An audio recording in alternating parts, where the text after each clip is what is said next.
So it's okay to do surrogacy in those 3 countries. If you're straight. What if the parent that is put on the birth certificate passes away? Right. Then what happens to the child? Yeah, exactly. So the child would become a ward of the state.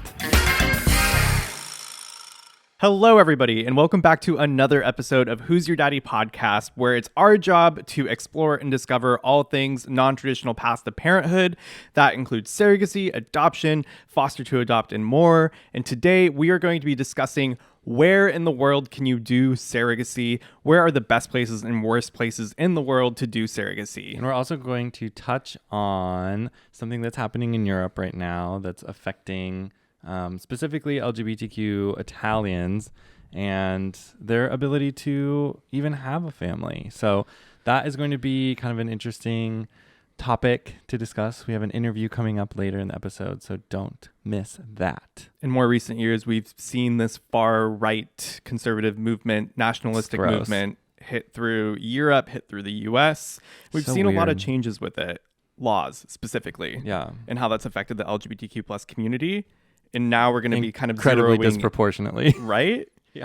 And now we're going to be zeroing in on some things that have really hit the news lately and kind of how that is like legitimately affecting a lot of us. And we're going to talk to a couple that it is affecting right now. So that's going to be very interesting to hear their perspective, I think. Yeah. But first, let's jump into where can you do surrogacy? Where's the best place to do it? A lot of people will probably realize that people come to the United States to do surrogacy, and there's definitely a reason for that. Yeah, well, why do so many people come to the U.S. to do surrogacy? Well, a lot of countries... Because I've heard, you can do surrogacy in other countries. You can do surrogacy in other places around the world. But why the U.S.? The U.S. doesn't have any federal laws that specifically address surrogacy, but because we're broken down into a state system, each state can kind of have their own laws or statutes regarding surrogacy. So even though the U.S. doesn't have anything federally, every state usually has something on the books, or if it's not on the books, it's just assumed that you can do it because it's not technically illegal. But there are a lot of states in the U.S. that have pretty good surrogacy laws that they've passed, some very recently. So yeah, let's jump into a little bit of that because there are good and bad states in the U.S. as well. And then we'll talk a little bit about international. I do have a follow-up question just to clarify. Yeah. Because I'm thinking, there's a lot of countries around the world that don't have any policies or laws around surrogacy as well. It's just not defined. So that's similar to the U.S. because federally we don't have laws in place to regulate surrogacy. However, you said the state system, we have our own more local statewide laws that occur and differs from state to state. However, are there protections in place within these states that protect intended parents, protect surrogates? What makes it different from, another country? Another country. The way that I understand it is in the U.S., states have a lot of power, right? So we're it's sort of the state experiment.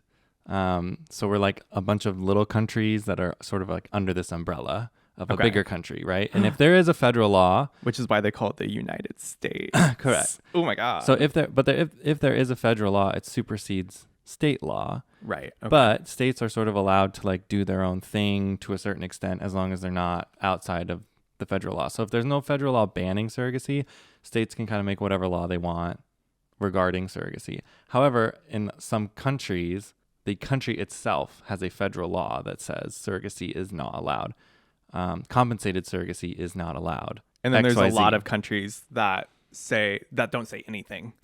Right. But then they also don't have any protections in place. So the difference is even if, United States as a whole doesn't have these laws in place, but the states themselves do, which is different than a country that just is we don't really care, but there's also no protections. There's no laws that define what a donor is, what a donor's rights are, what a surrogate's rights are, what the intended parent's rights are. So say I'm a person who wants to have a baby in, let's say, I don't know, Thailand, for example.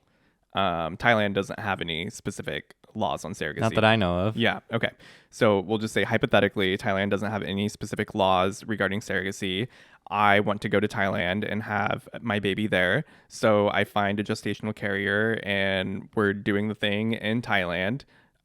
Is there a possibility that like issues could come up legally? Like a million times. Yes. Yes. Okay. Yeah. So I mean, like, if there's no, I'm not sure if it's expressly outlawed in Thailand, but like, there's no laws in place to know what to do. So like, when you're at the hospital and this woman is having a baby, there's no way to explain like what's happening based on their law. So like, there's no way for you to become a legal parent in Thailand. Does that make sense? Right. And So and if you for took that my baby, husband to be the other legal parent. yeah. Of So if that you took child. that baby home, you would probably be like accused of kidnapping. I mean, like, I think that's kind of what happens Wow. if you can't establish parentage in a country, and then you take a child from somebody who gave birth to that child. Then even if you're genetically tied, I'm not entirely sure like if there's no laws that like help you navigate that system, then there's something in the law that could probably find you Thank you for culpable. going on this journey with me. I wanted to kind of like bring this up and make this point because I'm kind of legally dumb in the It's all sense that good. I know very little about legal stuff. And a lot of the times when legality is mentioned, I just want to turn it off immediately because it kind of scares me. But like, making that jump from, hey, these are the laws to, oh, this is actually how it can affect you out in the real world. That is a really big point, and I'm glad that you helped make that because that to me makes more sense to be like, oh, like reality, logistically, this is what can happen if these protections aren't put in place. Yeah, I've never ran that scenario in Thailand in my like through Google or like research, but my guess is that's Right. sort We're of just what would a happen. hypothetical situation. Yes. So the US is the only country that has solidly defined laws that protect both surrogates and intended parents from potential legal challenges. Therefore, the United States is the best choice for international intended parents as well. Even though we don't have any national surrogacy laws, each state has their own regarding surrogacy. Some are favorable, some are unfavorable. Right. Interestingly enough, I ran across this little tidbit of knowledge, which is Kenya, Malaysia, Nigeria don't have formal laws, but surrogacy is permissible. So However, it's okay to do surrogacy in those three countries. if you're straight, right. Yeah, because we know that LGBTQ you're- people are heavily discriminated against in those countries. yeah, I'm pretty sure like sodomy is punishable by death, and at least one of these, I didn't jump into all of their anti-LGBTQ legislation, but none of these are LGBTQ affirming countries, so does not apply to potentially the audience listening to this. Another little tidbit of information that I thought was interesting is Colombia allows commercial surrogacy. The practice is recognized by the Constitutional Court, but there are few regulations. A lawmaker in Colombia is proposing a bill that would safeguard surrogates, protective parents, and children, but I don't know that that's passed yet. I didn't figure out the exact date on that. But I know that there is a couple who did surrogacy in Colombia, and they're trying to help a bunch of people Yeah. do surrogacy in Colombia. So that could potentially They're not the be only couple. I've heard a lot of good things about doing surrogacy in Colombia, and Yeah. I think it's one of the up and coming countries that is really kind of like figuring it out. yeah, it's super So, interesting. I mean, that's kind of an interesting point. I've heard a lot of people going to Mexico also to do surrogacy. I have heard about, I need to look a little bit more into that, but that didn't come up as like you could go to Mexico pretty easily and do surrogacy. Mm-hmm. My guess is that, again, there's probably not like a national law that helps or defines how that legal process plays out, which so much of this, unfortunately, ends up being a legal process because you're dealing Yeah. with parental rights, compensations, payments. I mean, just That's kind of the scary Insurances. thing, though, when you're thinking about doing this in another country, the oh my possibility God, yeah.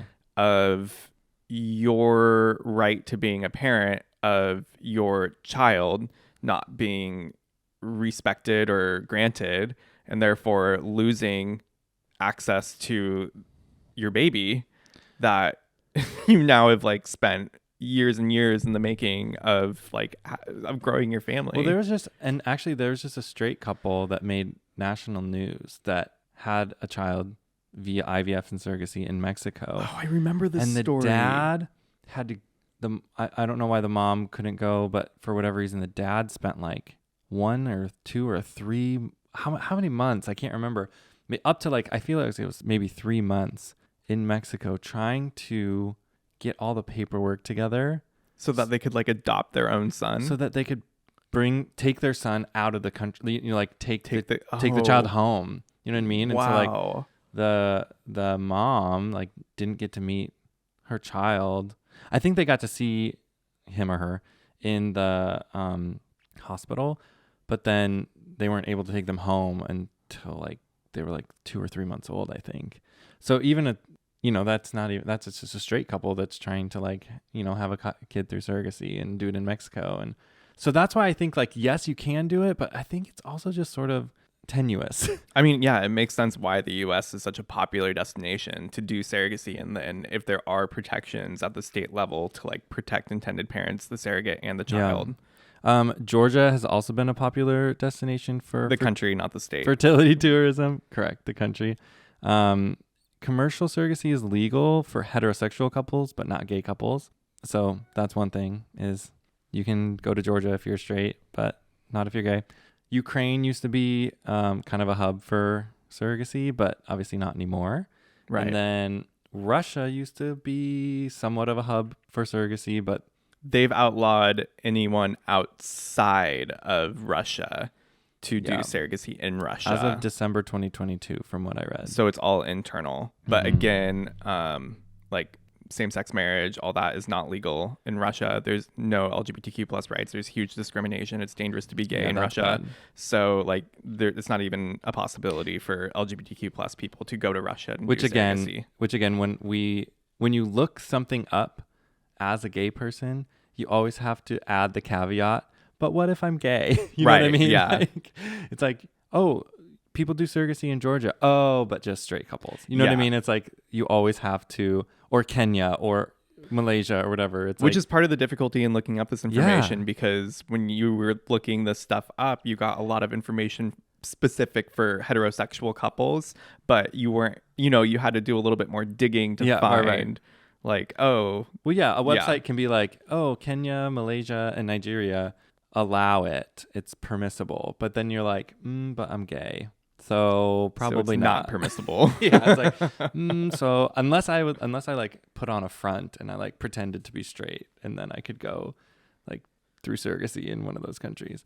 But man, that's so far away. Like, not. I guess for us, it's very far away. Oh, yeah. Obviously, not everybody in the world, right? is doing surrogacy from the United States. I mean, and that's that goes without saying that when we're talking about this, not only is it applicable to those in the U.S., but we're speaking to everybody outside the U.S. as well, because surrogacy happens all over the world. Yeah, and so we can talk about Nigeria might be a lot closer for somebody who's in Spain or something like that. But you know what I mean? It's still not possible to go and do that if you're LGBTQ. If they're straight. If they're straight. So that's where surrogacy is legal. What about the places where it's, I don't know, is there an in-between between legal and illegal? I mean, yes. So Canada, Denmark, New Zealand, Brazil, Britain, and Australia allow some forms of altruistic surrogacy, but for-profit surrogacy is banned. So it's kind of like restricted, regulated. I think it's regulated anywhere that allows it to a certain extent. But in these cases, there's no like in the US, you typically have a base compensation on top of other fees that are incurred that just can't be the surrogate's responsibility. That's the intended parent's responsibility. In those countries, the base compensation is an illegal act of payment, essentially. So in these restricted countries, it's commercialized surrogacy is illegal. Altruistic surrogacy is legal. Yeah. So altruistic essentially meaning like, I will carry your child. I will volunteer to implant the embryos that you've created so that, we can make a child and bring a child into the world. But the only thing that you can pay for is like the medical fees, the transportation fees, hotel I mean, that sort of stuff. Right. So any fees that are incurred, but there's no payment. Yeah. there's no payment in the US. There's sort of like a pain and suffering, which sounds really bad, but like it's uncomfortable, I guess. Hormone injections are obviously. uncomfortable. Like it's uncomfortable, It's right? uncomfortable to go through Like a pain and transfer of an suffering embryo. sounds real. Like Yeah. I guess we're gonna So that's painful, potentially suffering.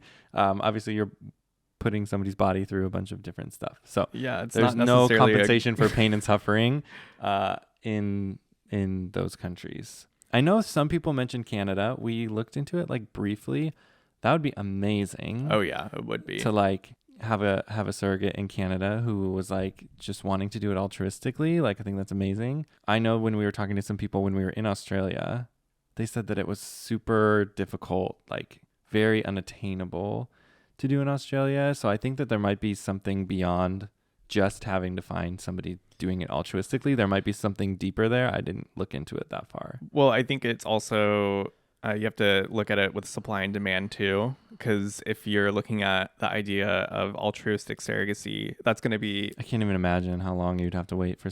You know what I mean? But you can imagine like how much cheaper and more affordable that would be for intended parents to be able to have a surrogate that they're not paying a fee. I'm still open to like signing up with somebody in Canada and just getting our name out there, and then maybe somebody just being like, hey, like I'll do it. I've also heard that it can take several years, 2-3 years or more to sit on a list in Canada in order to get an altruistic surrogate. Because if you have, I mean, that's one of the big draws of the US too for surrogacy is a lot of people in the US do surrogacy, or they're more tempted to do surrogacy because there's at least that incentive, that payment, to be able to make an income through doing surrogacy. Well, it's work. I mean, I think it's a lot of work. I mean, I think that the argument that it's the paperwork, the legal work, the appointments, like there's so much that goes into it. Yeah, time, I mean, emotional investment,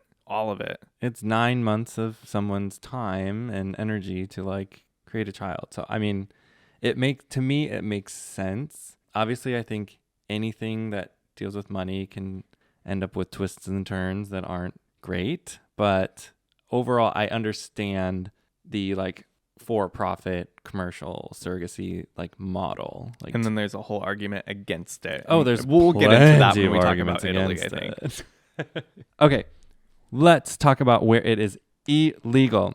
Cambodia, Denmark, France, Germany, Ireland, Italy, Spain, Portugal, Bulgaria, and Nepal. All illegal. No bueno, no altruistic, no commercial surrogacy. They have laws that state you cannot be a surrogate. Yes. And then with that, I find it so surprising to me that like most of Europe it's not possible to do surrogacy in most of Europe. It's very interesting. It is, yeah. But I think again, it's that commercialized versus altruistic surrogacy. Well, you actually know what the other part of it is? What? It's when we were talking to somebody, or when somebody was talking to us about going to Canada, or we were looking it up or something. In the US, the insurance company, the insurance policy, our health insurance system in general is just like completely bonkers and doesn't make any sense. Right. We know that. And so a surrogate that has health insurance will not be covered if they are carrying somebody else's child, unless their health insurance has a very specific surrogacy rider built into it that says like your pregnancy will be covered if you are a surrogate. But that is like pretty rare. Yeah. So typically intended parents have to buy a separate insurance policy. The surrogate has her own insurance policy for her health. We have insurance that we have for ourselves, but then just for the pregnancy, the 9 months, there has to be a third insurance policy that's just covering the pregnancy and the birth. Oh my goodness. But in those other countries, a lot of countries in Europe, pretty much all the countries in Europe that I can think of, Canada, Australia. Well, Canada's not in Europe, but I get what you're saying. No, but they all have universal health care. Right. So the government is essentially footing the bill, which by like government, it's just like, everybody's paying into the healthcare system.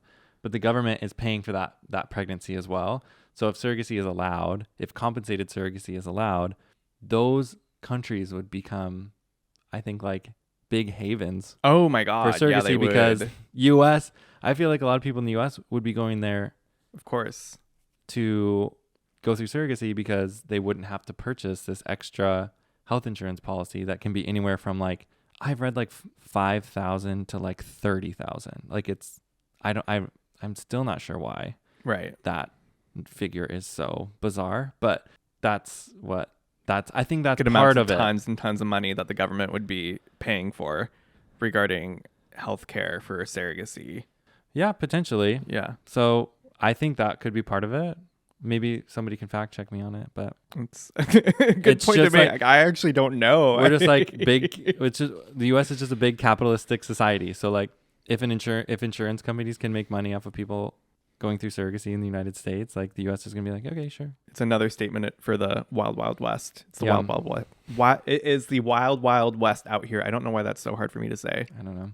But so the US being the kind of like favorite place for people to do surrogacy because of laws and protections, there are good places and bad places in the US to do surrogacy.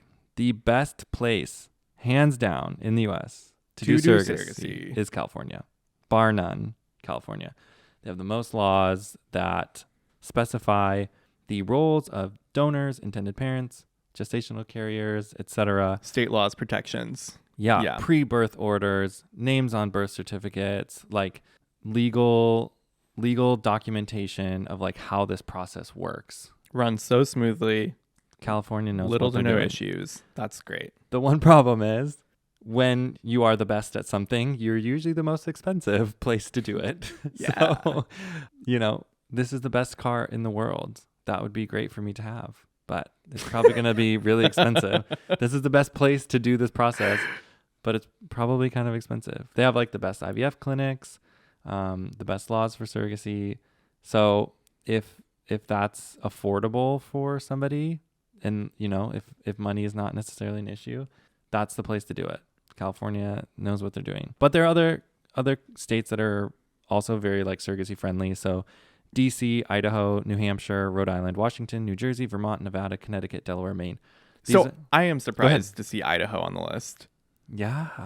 I have to say. I mean, DC, New Hampshire, Rhode Island, Washington, that all makes sense.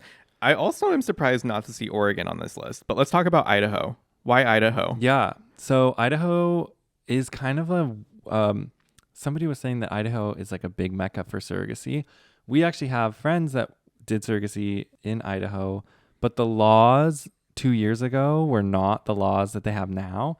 So this was literally as of like a couple months ago. I think it was June 2023. Oh my. Idaho just passed a protective surrogacy law. So the law provides a simplified process similar to that in Utah, where the intended parents or parents enter into agreement prior to attempting a pregnancy. The legal agreement must be submitted to an Idaho court for verification that it meets the requirements of the law. Then immediately after birth of the child, notice is filed to the court of birth and an order is issued permitting the intended parents to be legally recognized as the child's parents. So summarizing that in terms that we can all understand. What? So Idaho had made it kind of difficult, I think specifically for same-sex couples, to be on the birth certificate, or non-genetically tied parents to be on a birth certificate. They didn't have any laws that kind of like outlined that process, again, like California has. And so sometimes I think then it just gets thrown up to a judge or a court and they get to decide, which is the kind of a weird thing. It's like in some of these places, in some of the places like in Oregon, and like It's like gambling with your parental rights. it ends up being up to a judge sort of like pre-birth orders or adoption stuff. You just have, if you don't have these laws in place, sometimes it can be a long process.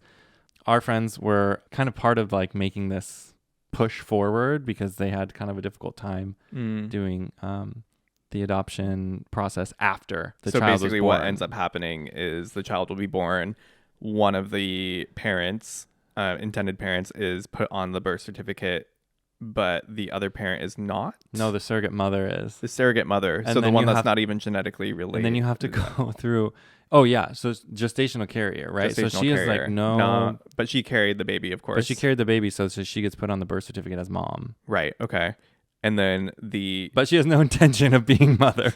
yes. And even though there's a bunch of documents that they've signed, supposedly with lawyers and legal documents that like this person still gets put on the birth certificate because There's no they don't know how overarching to. law that like clarifies that. Yeah, exactly. Wow. Yeah.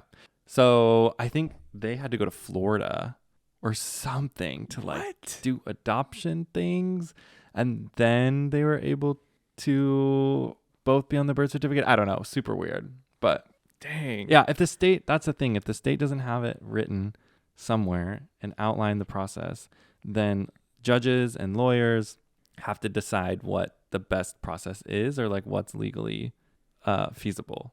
So my question is, why is it so important for both intended parents to be put on the birth certificate? Like, why does it matter so much? I mean, I think just like from a personal perspective, right? Like, Well, yeah. that person carrying the child is not the mother, right? Like, they have no genetic tie.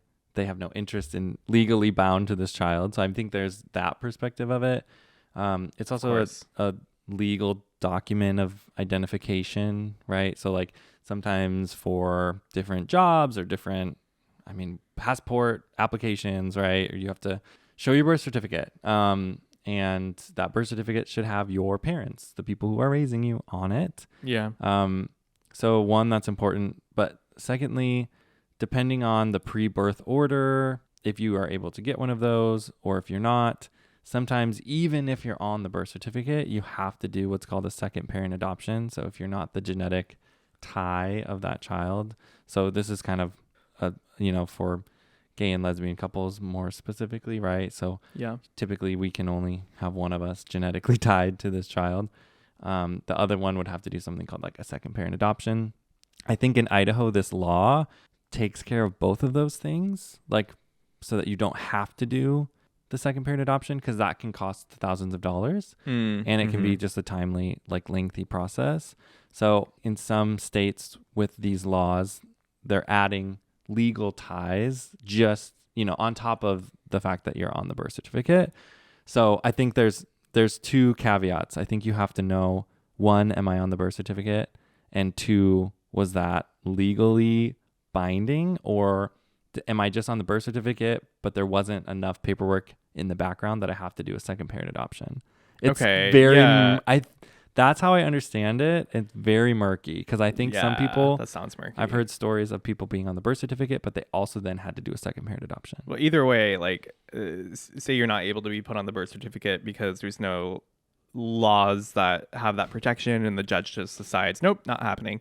So you're not put on the birth certificate. One of the parents is, and then the surrogate mother is. Like, what about things like, what if the parent that is put on the birth certificate passes away? Right. Then what happens to the child? Yeah, exactly. So the child would become a ward of the state, because that other person is not. Again, even if, like I said, even if their name is on the birth certificate, but there's not enough legal background with the birth certificate, sometimes you also need that second parent adoption to then assume the parental rights of that child. I'm just thinking of like, consents at the hospital. What if the child's hospitalized and one of the parents needs to go visit the child? Right. Things like that. So right. So then you would also like need permission. Wow. From the other parent to do a bunch of different things for that the could child. Be problematic. Like make decisions. Yeah. Sign off on things. Make medical decisions. My God. All of that. Okay, yeah, that's crazy. Yeah. So those are the best states. There are bad places, and then there are sort of like meh places. There's a bunch of meh places, but I'm just going to list the bad ones. So if you're going through surrogacy, don't go here. Okay? So Arizona, Indiana, Tennessee, Virginia, and Wyoming. The surrogacy laws in these states are unclear. There may be significant variations in the outcome of surrogacy contracts. So essentially, these states have nothing written down. Everything's left up to a judge. No pre-birth order guarantee. No second parent adoption guarantee. So it just could be really messy, it's uncomfortable. Just whatever happens fun. In court happens, and somebody has to make a decision, and there's no legal protections for you. And then the absolute worst places, worst. These explicitly prohibit surrogacy. Louisiana, Michigan, and Nebraska. So they say it's illegal. So they have something written. Okay. It's not that they don't have anything written. It's that they have something written that says it's illegal. So Dang. Don't go there. That might have changed Somebody said like Michigan's the only one left. So maybe Louisiana and Nebraska changed something, but I did not read anything recently. But still not super friendly. Yeah, not super friendly. Not there yet. Not that I would, not somewhere that I would go. So if you're like a surrogate and you're like, I'll be your surrogate, or you're like finding some intended parents and you really want to be a surrogate, but you're from Michigan, like, sorry, no one like can't choose you. It's illegal there. The remaining states, the ones that we didn't mention, so the good, the bad, and then the really bad. And this includes Oregon, our home state where we live. Yeah, this includes Oregon. They don't have legislation outlawing surrogacy, and gestational surrogacy is typically allowed by statute. Depending on your state and your circumstance, this may be done through pre-birth order, a full adoption, a step-parent adoption, or a second parent adoption to ensure both partners are legal parents of the child. So that's where, like, Oregon doesn't have anything specific, so we might be able to do a pre-birth order. Depends on the judge, depends on how legally binding that ends up being. If not, we might have to do a second parent adoption afterwards, just sort of depending. Oregon is very like lenient in most of these cases. So even though it doesn't clearly dictate when pre-birth parentage orders will or won't be granted, it's usually up to a judge. Usually judges in Oregon, you're going to be in a metro area and they're probably going to be somewhat liberal leaning on these things, and they're going to understand the process of surrogacy, because I think surrogacy is done quite a bit in Oregon. Typically, a pre-birth order is accepted when at least one of the intended parents is genetically related to the child. In other situations, a post-birth adoption may be needed to establish legal parental rights for intended parents in Oregon. The birth certificate does include the name of the surrogate in Oregon, but Oregon law allows this to be changed really easily. So intended parents can remove her name and add their own regardless of gender. If both intended parents are the same sex, it doesn't hinder this process.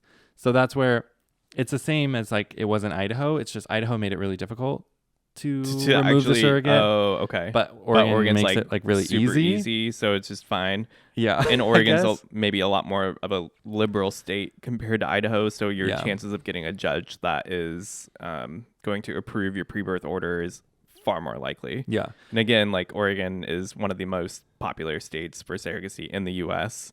You have people from all over the world that come here to do surrogacy. Mm-hmm. And yeah, I mean, that was kind of a question that came up, was like, oh, I wonder why Oregon, if like, there's not the same protections as what you would get in California. But it's going to be a cheaper area probably to do it comparatively. Yeah. But it says in all cases, Oregon's vital records will honor a second parent adoption order from another state. So even if you do surrogacy in another state, Oregon will honor that. Oregon will honor like whatever. Yeah. Second parent adoption. So wow. Pretty lenient, like, but also nothing like in stone. So maybe we can change that. We can be change makers. Tina. Right? I can knock on Tina's door, right? Tina Kotek is the governor of Oregon, by the way. We should bring this up to your brother. Yeah. He'll make it happen. My brother works in politics. Yes, by the way. All these inside things that nobody knows about. And like, oh, here's a piece of info. Here's a piece of info. Yeah, yeah. Oh, God. Okay. Well, speaking of politics, let's get into this Georgia Meloni business and what is going on in Italy. This is going to be a conversation on this far right nationalistic conservative movement that's going through Europe, specifically the recent news that's been all around Italy and how that's affected LGBTQ plus families everywhere. So let's get into it. Okay, to start with, in the past, some local mayors and city councils have granted birth certificates to same-sex couples, listing both of them as parents, but this practice stopped earlier this year by order of Prime Minister Georgia Meloni. Local prosecutors are now moving to change those birth certificates to reflect only one mother. This is specifically happening in a northern city called Padua. Is that right? Yeah, Padua. And they started removing the names of non-biological gay mothers from their children's birth certificates under new legislation passed by the traditional family first government. Okay, hold up. Okay. Wait. So you're saying not only have they changed the law to not grant any more birth certificates to same-sex couples. They're like removing people from birth certificates that their names are on. Removing? Yeah. They went full bore. So like literally you have families, parents with a kid, with kids, And they're on the birth certificate right now. And they're on the birth certificate, and the government is taking these birth certificates back and removing one of the parents from the birth certificate. Yeah. What? I know. So super, super, super sad. And I just want to like emphasize, because it's not only just a piece of paper, like a sentimental piece of paper. It's also like the right. So we were talking about the right, being able to visit your child in the hospital, make decisions about school, pick them up from school, like even pick them up from school. Well, I think it's like it's sort of like a guardianship thing, right? Yeah. Like, it's like if I drop my kid off at school and I say that this other person's going to pick them up, like I, as the parent, have to delineate that. So if you're not the parent, the parent has to give you permission, right? So if you're not on their birth certificate and you're not considered their parent, your spouse is going to have to tell the school, this person's okay to pick them up. You know what I mean? It's really bizarre. Luckily, this has been sort of isolated from what I've seen to like 1 or 2 or 3 cities, because it's weirdly like up to the city to issue these birth certificates and sign these birth certificates. So like the mayor of Rome has come out like strongly against this and has even continued to like sign people's birth certificates with same-sex couples as both parents.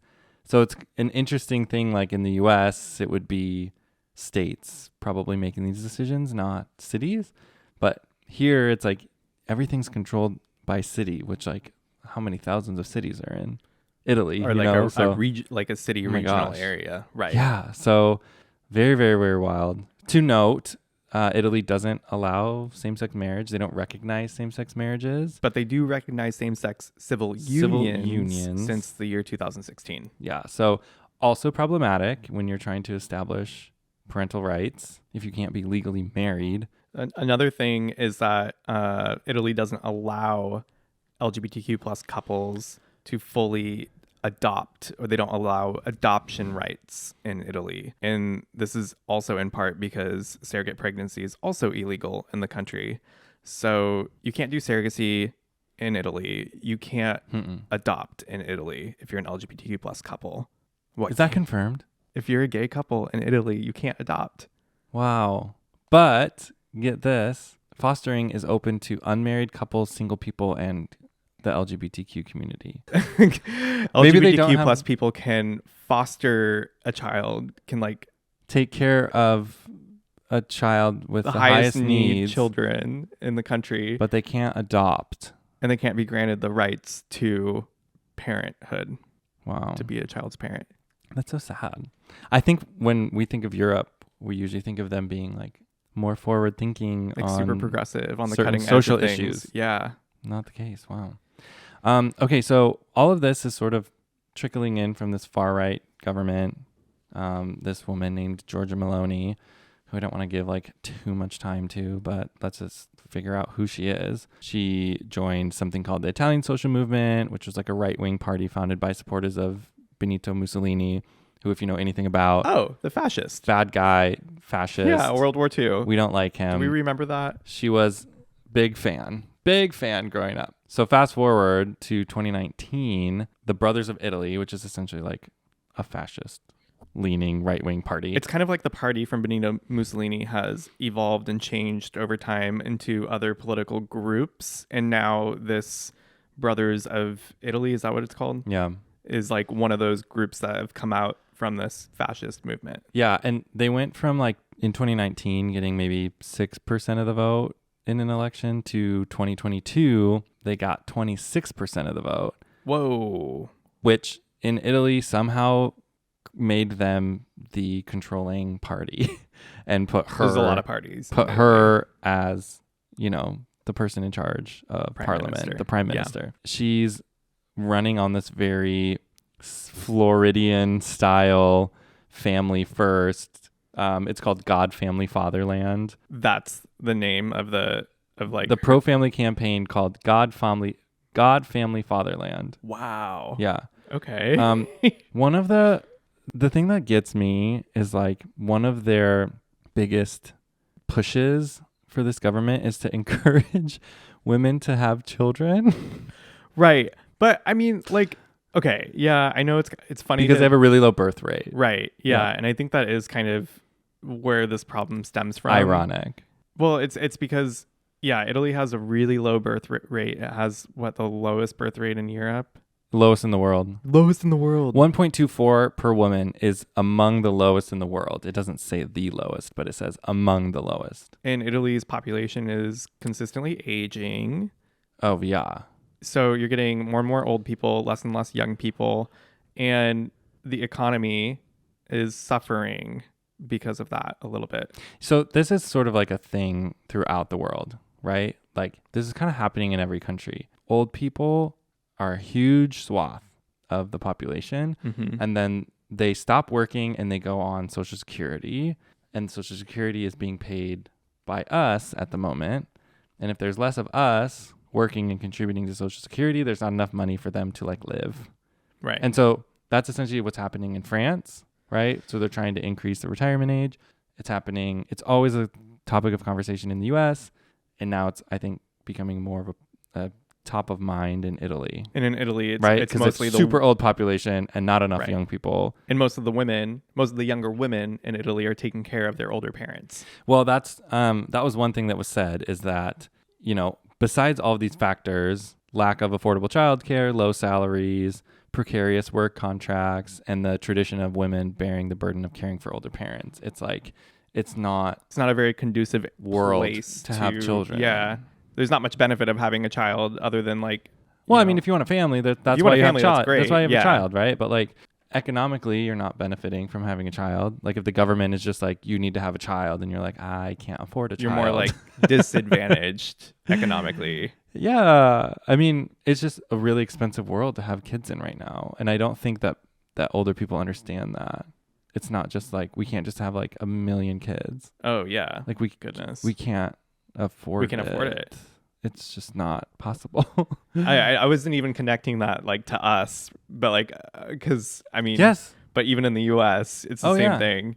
So okay. Yeah. I guess I'm getting layers of understanding right now. Well, I mean, and then like people are thinking, oh my gosh, what kind of life can I provide for this child? And costs of everything keep going up, and you have to pay for sports. And then are they going to go to college? How are you going to afford college? Because college tuition and costs keep rising all the time. And millennials are carrying like the most debt of any generation ever. And it's a rough time to just tell people who are in their 20s and 30s to just have more children. babies. Like, But only tell part of the population, like LGBTQ plus people cannot have Don't babies. you dare have babies. Don't have babies, but the straight couples, yes, you can have babies in Italy.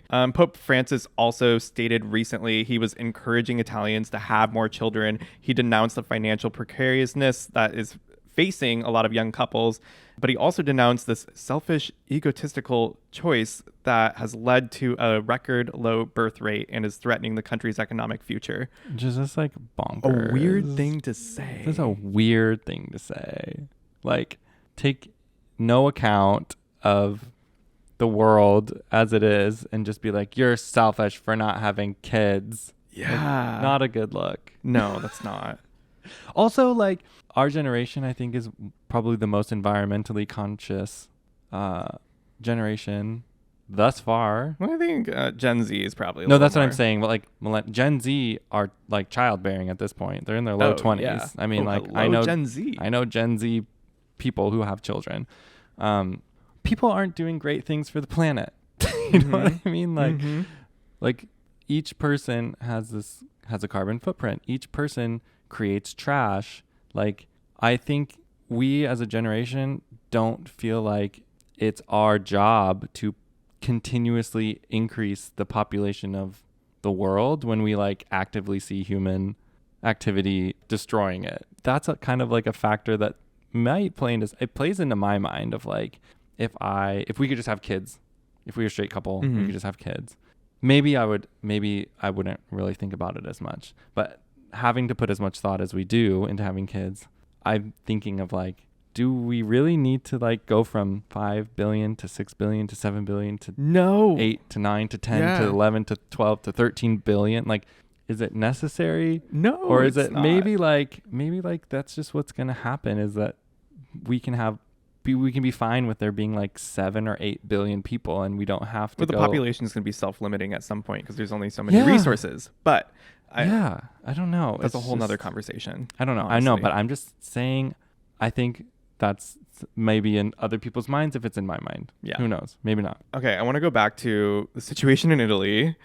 No, And- of course. Yeah, and I'm thinking of I'm saying like that could be in the minds of some Italians. We were just in Italy. There is like very little land that's not occupied by humans. yeah, Like that is a small country with like 60 some million people. Oh, It's the yeah. size of Oregon. Oregon has like 4 million people. Holy crap. I mean, it was so packed.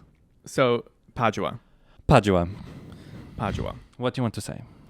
Well, as of recently, 27 mothers have been removed from 27 birth certificates. This is true. So this is like, all right, we're dealing with small numbers here, but this is like a very significant thing. Slippery slope. Yeah, and that's kind of why we're talking about it, because it's freaky, it's scary, it's weird, it's unprecedented. Yeah. Can I say that? Yeah. Well, the measure also stops men in same-sex relationships from registering the birth of their child with both fathers' names. Instead, they have to choose one to be the legal father, which then, if you can't adopt as a LGBTQ person in Italy, then you Cannot have right? Then you can't. shared parentage I don't know. as a family. Right? Yeah. That's what It's I'm basically reading. destroying like the possibility of LGBTQ plus families having a family. So then if one passes away, right, then there's going to be this lengthy process to try and legally adopt the child. But then if LGBTQ people can't adopt, then how is that even going to be possible? And like you mentioned before, this affects lots of different rights to the non-registered parent, and it requires them to access or gain permission from the other parent in order to carry out everyday family tasks like picking up the child from school. But wait, there's more. Her government, Meloni's government, also introduced legislation to extend the national ban on surrogacy to couples who use services abroad. Whoa. So anyone breaking the law could face 2-year jail term and a fine of more than $1 million. So I'm sorry, not only is like surrogacy out, oh my God. So they're trying to like just preventing outlaw surrogacy, you from doing surrogacy anywhere in the world. If you're an Italian Which, citizen. how is that? How can you do that? That's just wild to me. Yeah. Oh. That law hasn't been debated in Parliament yet. But that's kind of like the real possibility of what we're looking at with this government. But also that affects heterosexual couples. Right.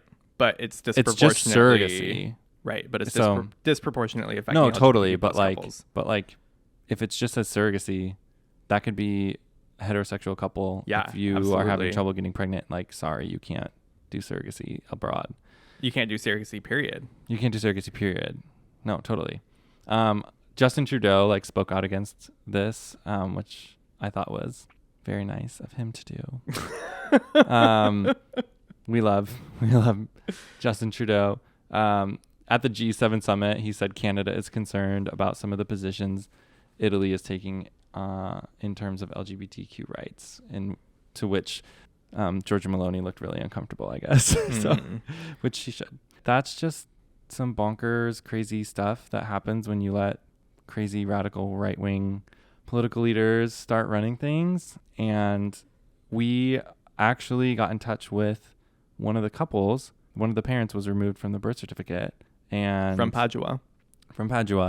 And we did an interview with them to just kind of like go through their experience and like what the heck is happening, you know, like what are their options moving forward, how does this change their life, et cetera, et cetera. So We really wanted to hear, the perspective of somebody that this is truly affecting. yeah, so we were super happy that they We're willing let to us come on and share their knowledge. We are talking to Michela and Viola in Italy. And this is a couple that has actually been in the news because one of them was removed from the birth certificate of their child, which is obviously very devastating. And we are so lucky to have Giacomo and Sydney here helping us translate. So we were just going to kind of ask them about their experience and like what's been going on and just all this news that has just kind of cropped up in Italy recently. So, one, welcome to our podcast. Thank you so much for being here. And if you guys just want to give a little introduction of yourselves, that would be great. I'm Michela. She's my wife, Viola. We formed a civil union a couple years ago. We were supposed to do it during the pandemic, but we did it right after the lockdown. We decided to start a family. And because of this, with everything that's happening in Italy, after our daughter Giulia was born, we landed on many newspapers because our daughter was born with two mothers, but at a certain point in her life, when she was 9 months old, one mom was removed from her life. I'm curious because there were multiple women like removed from birth certificates. So you're not the only ones that were two women on a birth certificate, correct? Like, did you know other people that had done this? We are not the only ones. After the election of Georgia Meloni and the letter from Minister Piantedosi that instructed mayors to stop transcribing birth certificates, we were the first or second couple to be removed from the birth certificates. So the first or second family to be removed in January 2023. The cancellation was very, very fast.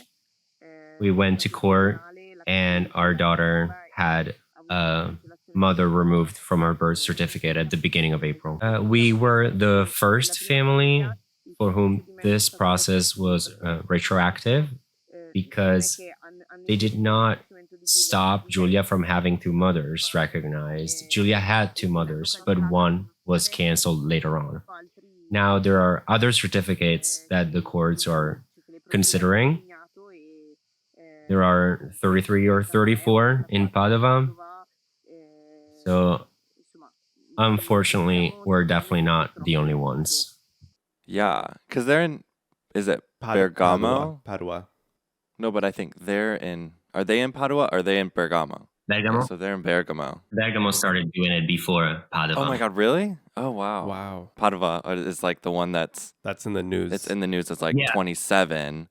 And then I think them and Bergamo is like, I think maybe a few, but I guess I don't know the numbers. What's the legal reasoning that like, what do they citing? say? Yeah, what are they saying? What are they telling you? How are they justifying it? That like this birth certificate is invalid. Like, how is that possible?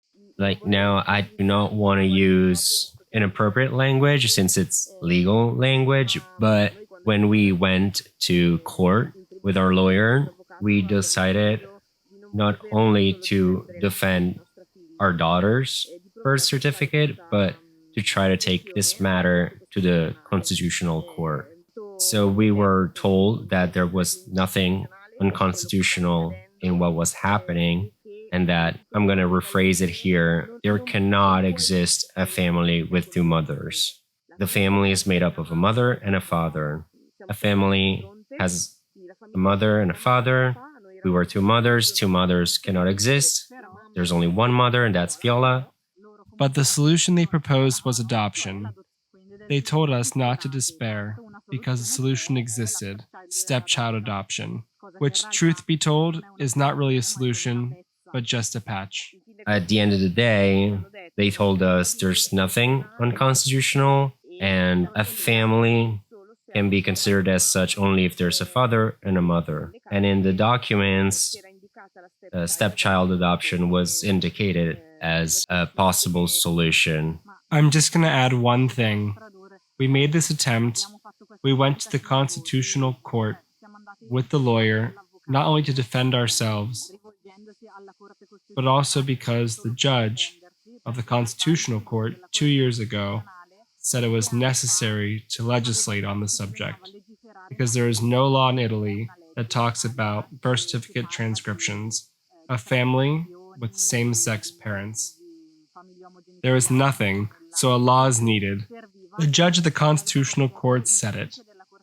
The judge asked the parliament to legislate on the subject. It's been several years and nothing has been done, and there's an important normative void in Italy. In the documents, the court, in their final ruling, tells the city of Bergamo to cancel my name from our daughter's birth certificate because a family cannot be made of two mothers. Giulia has a mother, that's Viola, and I am Viola's partner, but I'm not Giulia's mother.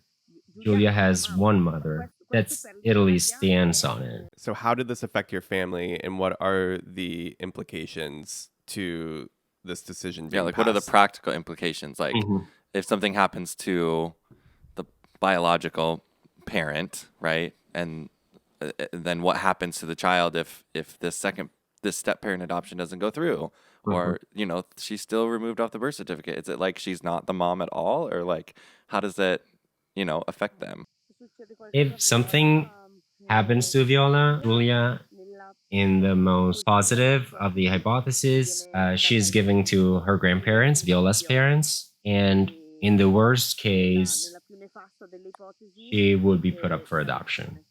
I have no saying today legally in Giulia's life, but I do pay for her essential services. This is something that I always emphasize because if I have no right or responsibility, actually, so I could say today, I'm just leaving. Goodbye, everybody. I have no responsibility, which is terrible. I have no right. So I can't. Well, I couldn't. I'm going to use could because it's not like that. I couldn't take her to the doctor. I couldn't pick her up from daycare. But actually, I do take her to the doctor and I do pick her up from daycare. I do pay for the essential services because Viola and I are considered as a unit by the government because we live in the same house. And because of our civil union, our income is combined. Viola is not considered as a single mother when it comes to paying for daycare or to paying for all other basic services for Giulia. Our income is combined. This is another important paradox that families like ours are living in Italy. I cannot take advantage of any of the benefits. For example, at work, I didn't have the right to maternity leave. I don't have right to taking time off when Giulia is sick. I use PTO days because I can do it, but I do not have a right to anything. We already started the path of stepchild adoption precisely because these things I'm telling you are very serious and difficult to manage in everyday life. Funny, ironic thing is that they are considered as a family for tax purposes. So they are taxed as if they were a family. And Viola is not a single parent, a single mother. Because if you are a single mother, then you have like a discount on like daycare or services. Oh my God. They are paying taxes as a family, but they're not getting like the benefits of I'm being so a family. mad. So they're getting They're being taxed like a family, but they're not Treated given like a the family. rights as a family. But their rights are not those of a family. Okay, so we don't want to take too much of your time. This has been like mind-boggling and very eye-opening. But is there anything else that you want to say about just the situation, or like your experience in Italy, or anything that we didn't touch on yet that feels important to share? It's important that you keep talking about it, especially abroad. Since we started talking about this in some foreign newspapers, others have come. This is a picture of Italy that is very different from the one you would imagine an Italy in 2023 that prevents functional families like ours that are full of love to cultivate a healthy relationship and a healthy family. It is something to tell outside our borders because things can slowly change. And because children like Giulia and families like ours should not go through all this that we're going through. I will adopt Giulia as they suggested, not because I think that I have to adopt my daughter, because she is my daughter. She was born from the great love between me and Viola and from a donation. But I hope that nobody will have to go through the things we are going through in the future because it's a pain that cannot be described. We are happy about this, but very tired, but very happy. We're tired because we have a job, as well as what's our main job, which is our family. We have to dedicate time to our family, to our jobs, and everything else we have to do is extra, like being on social media, telling our story, having created a small community of almost 10,000 people who love and support us, but above all, talking to newspapers, which is not easy for us, but we decided to do it because we really don't want any other child, no other family to go through what we are going through because it's absurd in 2023 in a democratic country in Europe.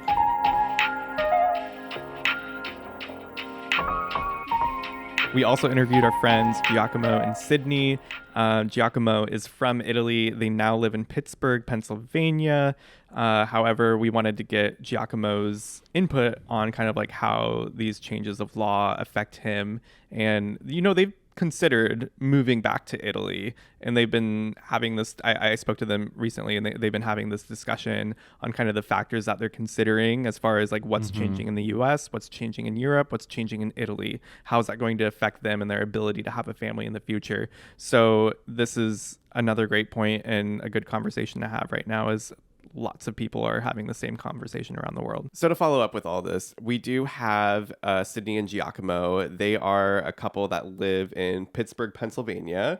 And I was actually talking to them recently about like surrogacy, adoption, kind of like family building options, because they're a gay couple looking at building their family.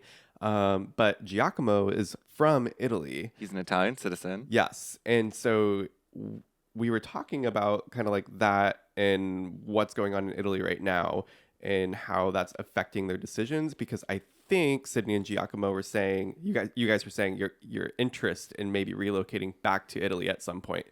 And so I don't know, take it away from there. Which like, I take as a personal insult. I don't. That you would move further away. Oh, well, if you guys move further away, yeah, but I mean, Italy, yes, nice place to be. I mean, the food's pretty good. Yeah. It's good. Well, thank you for having us, first off. Oh, of course. Thank you for being here. Giacomo helped translate that entire conversation with the couple from Italy. So thank you. Grazie mille for that. Grazie. But yes, go ahead and just kind of talk a little bit about kind of what your thoughts are, essentially. Like, we want to grow a family. Italy's kind of being weird right now, but like it might be a kind of a great place to live. Like it's your where you grew up. There's a lot of great food. There's a lot of reasons that you might want to live in Italy, but then there's also a lot of reasons why you may not. So I don't know, walk us through that like thought process. Everything you said is very, very true. Obviously, like being close to family, if you want to start a family, like original family, is definitely helpful, and for all the support, practical and also like moral.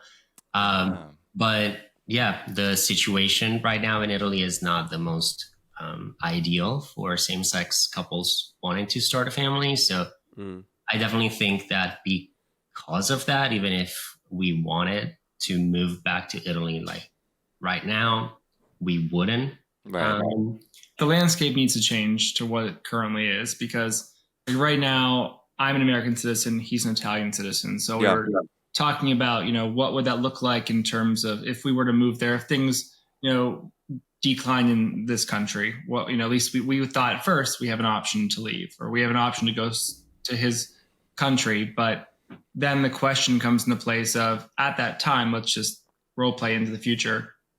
Am I going to be an Italian citizen, or am I not going to be one? Right. And if so, who's going to be the registered parent of the child? Mm-hmm. Yes. And then you're thinking, I mean, even you're with still family not sure. building options in general, like if you were to move to Italy and choose that you want to adopt or you want to grow your family via surrogacy, how we're considering the current political climate and what's changed, like how does that affect your family building process? If we move back to Italy, it would have to be after we start a family, because I think building a family here is not easy, as you guys explore in your podcast. Correct. But there's an end goal. You can do it. Yeah, it's a possibility at least. While in Italy, it seems like they're kind of like doing everything they can to make it impossible. Like putting up more and more barriers to make it more difficult for... Well, like Michela and Viola were saying, like there's just no law supporting two moms, right? Whereas in the U.S., there are states with written law that supports two same-sex parents, right? It's written down somewhere in the United States, in multiple states. Not all of the states, but multiple states. Right. And also, we have legal marriage, right? So, but and Italy does not. And so I think, as much as we think about our situation in the U.S., sometimes we have at least those protections, which you would essentially be kind of throwing up into the air, right? If you ended up going. Yeah. And to make it even more complicated in Italy, there are rules that apply to two moms, but not to two dads. And so like, I was reading that like two men together is considered like more severe and more dangerous than two women together. What? So that's why two women together, they can do more than what two men can legally do. Really? Yeah, it's very confusing. And as bizarre. You said, the law is not clear. There's the courts. One court says something, and then the other court says the opposite. And it's a big mess. And nobody knows what to do. I don't think I've ever had a time in my life where I've heard the word court so many times. Mm-hmm. Like I'm realizing how much of our lives just depend on someone who has a law degree making a decision, which blows my mind. Like I've never had so many court decisions in my life in like a 2-year span. Yeah. Where I'm like, holy cow, I should have just been a lawyer, because like then I just get to decide what happens in the world. Like, it's just that's crazy. I don't think anyone's saying, "Oh, I should have just been a lawyer." Well, no, but like, I mean, if it's like, sorry, am I a legitimate human or am I not? Like, judge, please decide. Please decide my legitimacy as a human or as a parent or whatever. Like, if I were a gay kid in high school, I would be like, yeah, I'm gonna be a lawyer, I'm gonna fight this. Yeah, I've never woken up and been like, I should have gotten a law degree. I think it's just the influence behind it. I didn't realize the influence behind it. It's wild. We were when we were having this conversation, because it opens up so many different levels. I said to Giacomo last night, I was like, well, what if you got a job in France? Because when you're an EU citizen, right, we can go anywhere. So I was like, well, Italy, maybe they won't accept us. So why not go to like Spain or France, somewhere more progressive? And you told me that we would still have the problem of Italy would still have to approve what we're doing. So it still connects back to Italy because of his citizenship. It's kind of like, and again, this is my understanding. I think it's correct, but I'm not a lawyer. But I can, as an EU citizen, I can live and work in any country in the EU without a visa. Right. And Sydney could too, because our civil union is registered in Italy. Mm-hmm. But so he was saying, we're going to France. What if you get a job in a country that is not Italy, that allows adoption and all that, wouldn't that work? And I think it wouldn't, because as an Italian citizen, all the bureaucracy needs to go through Italy. So like, I'm not going to get a French passport. I'm not going to get, like, I cannot get a French passport because I'm not a French citizen. So I need to go through Italy for. Well, they had their child in Spain, right? So and they had the child. I think they had the child in Italy. okay, but they did the the IVF fertility stuff in Spain. Okay. Okay. Well, yeah, that would be complicated. Gotcha. Okay. Yeah. So yeah, I guess it's long-term family planning. At the end of the day. Yeah. That dual citizenship or not. Do you have it sounds like you have a pretty strong draw to want to go back to Italy. Is that because of the amount of family that you have there? I don't. Well, in the foreseeable future, I don't see us moving back to Europe. Yeah. I do like the idea of always having the option. Yeah. To do it. I'm very jealous of that option. Yeah. And that's why I want my children to be Italian citizens, because this way they'll have the option to do whatever they want, wherever they want it to do it. Yeah. So more just the opportunity. That's what I'm more drawn to.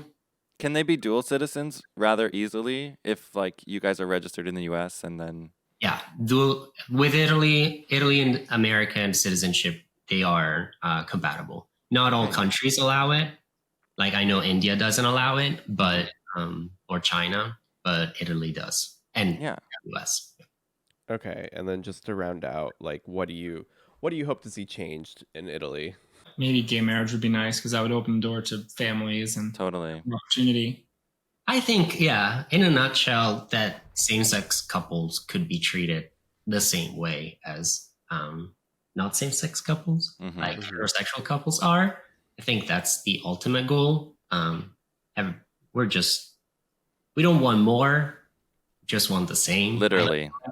I think it's interesting when legalizing marriage equality in the US became this personal thing for people who hold certain religious beliefs, and it's it's not about that. I didn't decide that marriage meant I could go visit him in the hospital if he's dying or whatever, it's I didn't decide that. That's not in a religious text of marriage means you can do this, marriage means you can do that, all the legal stuff. It's I'm not trying to diminish any of your religious beliefs. Somebody decided that marriage means all these legal things, and I would like to be protected. It's we want the legal protections. You can have the same protections. You can have your view of what marriage means from a religious standpoint.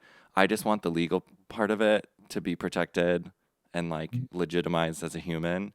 So yeah, exactly. It's you brought up a good point yesterday about the kids too. It's just all these things are hurting the children at the end of the day. I know. Yeah. Which they claim they want to protect. Right.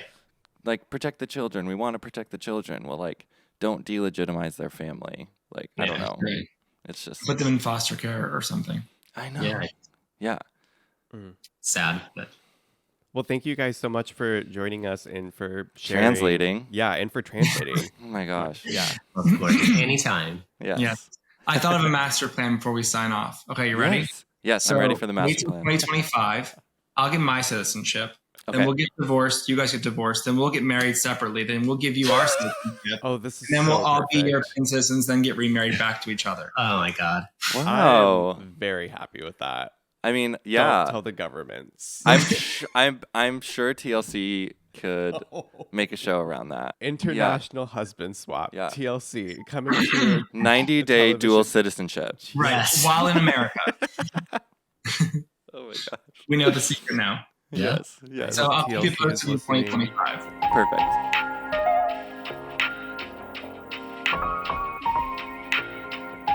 I am thankful that we have the ability to do surrogacy in the US, that we live here. Yeah. And I do feel I don't know, relieved in a sense after talking about this and researching it more and seeing like how difficult it is in other places. And I hope that, you know, LGBTQ plus people everywhere can have more access to having a family, building a family. This is like kind of It's a weird thing. And knowledge is power. And now you have the knowledge of where the best places to do surrogacy Yeah. are in the US and in the world. where to avoid. And where to avoid. Yes.